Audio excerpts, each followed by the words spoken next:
Bienvenue dans ma vie de maman naturo, le podcast où l'on parle bien-être, maternité et naturopathie avec authenticité et bienveillance. Je m'appelle Myriam et aujourd'hui je vais vous parler de quelque chose qui me touche à la fois en tant que naturopathe et en tant que femme. J'approche doucement de la ménopause puisque j'aurai bientôt 52 ans et je traverse comme beaucoup de mes patientes des changements corporels que je n'explique pas toujours par mon hygiène de vie. En effet, depuis près de 2 ans, j'ai pris du poids sans raison apparente. Mon alimentation est restée saine et même simplifiée.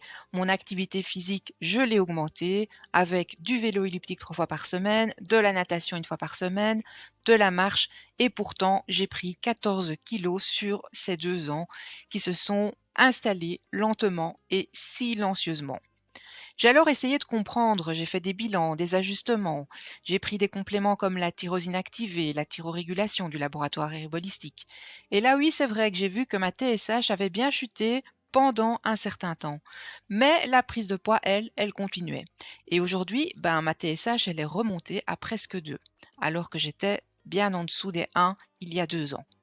Alors, quand je suis tombée sur une vidéo du docteur Vincent Reliquet sur l'iode, j'ai eu un déclic. Parce que je me suis rendu compte que peut-être, depuis tout ce temps, on avait oublié un acteur fondamental dans cette équation hormonale, cellulaire et métabolique, l'iode.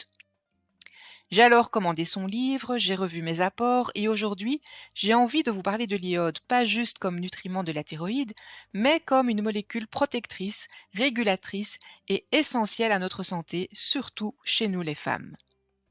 Ce podcast, c'est à la fois un partage d'expérience et un message d'éducation parce que je pense qu'il est temps de remettre l'iode au cœur de nos stratégies de prévention. L'iode, c'est un oligo-élément essentiel. Il est indispensable à la production des hormones thyroïdiennes, la T3 et la T4, mais il ne se limite pas à ça. En réalité, nos cellules mammaires, ovariennes, prostatiques, salivaires, immunitaires, digestives et cérébrales utilisent aussi de l'iode. Il agit comme un antioxydant, un régulateur de la croissance cellulaire, un protecteur de l'ADN. Et donc l'iode participe aussi à l'élimination des métaux lourds, à la détoxification cellulaire et au bon fonctionnement des mitochondries. C'est pourquoi une carence chronique en iode ne se traduit pas seulement par des signes de type frilosité ou fatigue, mais aussi par des douleurs mammaires, donc des mastopathies, par des troubles cognitifs, par une infertilité ou des règles irrégulières, et parfois même une vulnérabilité accrue aux pathologies tumorales, notamment du sein, de l'utérus et de la prostate. Historiquement, il faut savoir que les recommandations en iode ont évolué à la baisse, et pas forcément dans le bon sens. Avant les années 1950, l'iode était utilisé couramment et parfois à des doses thérapeutiques allant entre 50 à 100 mg pour traiter diverses pathologies. Mais à partir des années 1960, à la suite d'études qui ont été mal interprétées ou incomplètes, l'iode a été classé parmi les éléments à risque à haute dose. Résultat, aujourd'hui, l'apport journalier recommandé est fixé à seulement 150 microgrammes pour un adulte, ce qui est extrêmement faible, surtout lorsqu'on compare avec le Japon où la consommation moyenne peut atteindre jusqu'à 12 mg par jour, soit 80 fois plus. Or, ces populations japonaises ont des taux de cancer du sein et de l'endomètre beaucoup plus bas et une incidence plus faible des maladies thyroïdiennes. Alors pourquoi est-ce que les femmes sont-elles plus exposées? Il faut savoir que les femmes ont un besoin accru en iode pour plusieurs raisons. Les variations hormonales qui augmentent la demande en iode à chaque cycle, les tissus mammaires qui sont consommateurs d'iode, surtout en période prémenstruelle, pendant la grossesse et pendant l'allaitement, la pilule ou certains médicaments qui peuvent venir perturber l'absorption de cet iode. N'oubliez pas aussi qu'il y a d'autres inhibiteurs de l'iode qui sont le fluorure et le bromure. Le fluorure, on le rencontre principalement dans nos dentifrices, donc ça peut être un perturbateur à l'iode, et les bromures qu'on retrouve principalement comme activateurs anti-feu. Donc on le retrouve un petit peu dans tous les meubles et le bromure se disperse dans l'air ambiant et peut donc venir perturber aussi l'absorption de l'iode. Et pourtant, les signes d'une carence sont souvent banalisés. La prise de poids, la frilosité, le brouillard mental, la perte de cheveux, la fatigue chronique, tous ces symptômes sont parfois mal interprétés ou attribués seulement au stress ou à l'âge. Alors, est-ce qu'il faut se supplémenter? La supplémentation en iode, elle peut être une vraie stratégie préventive et fonctionnelle à condition qu'elle soit bien encadrée. Il y a bien entendu quelques points de vigilance.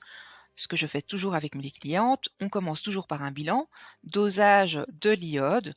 On peut faire un dosage de l'iode urinaire.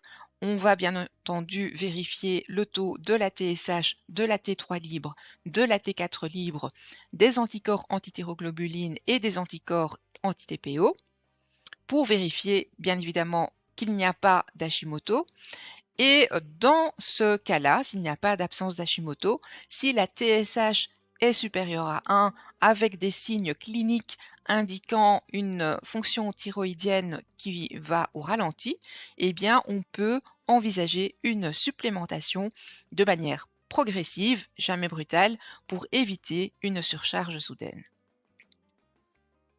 L'iode, donc, ce n'est vraiment pas un détail, c'est un élément clé de la vitalité, de la prévention et de l'équilibre hormonal. Il mérite d'être réhabilité dans notre proche de santé naturelle, surtout chez les femmes dont les besoins sont souvent sous-estimés. Et en tant que patricienne, je vois trop souvent des femmes fatiguées, mal dans leur corps, à qui personne n'a jamais parlé d'iode. Et donc, à travers ce podcast, j'espère avoir semé une petite graine, une envie de mieux comprendre, d'aller vérifier et peut-être de rééquilibrer. Et si vous traversez vous aussi cette période difficile, si vous suspectez que votre thyroïde ne fonctionne pas de manière optimum, je vous propose un accompagnement personnalisé en naturopathie. Vous pouvez me retrouver sur zagara.be sur mon site internet ou sur les réseaux sociaux Instagram et Facebook au nom de Mary Naturo. Je suis là donc pour vous aider à écouter votre corps, adapter votre alimentation et retrouver un équilibre durable naturellement. Abonne-toi au podcast pour ne pas manquer les prochains épisodes. Merci d'avoir écouté cet épisode. Prends soin de toi et à très vite dans ma vie de maman naturo.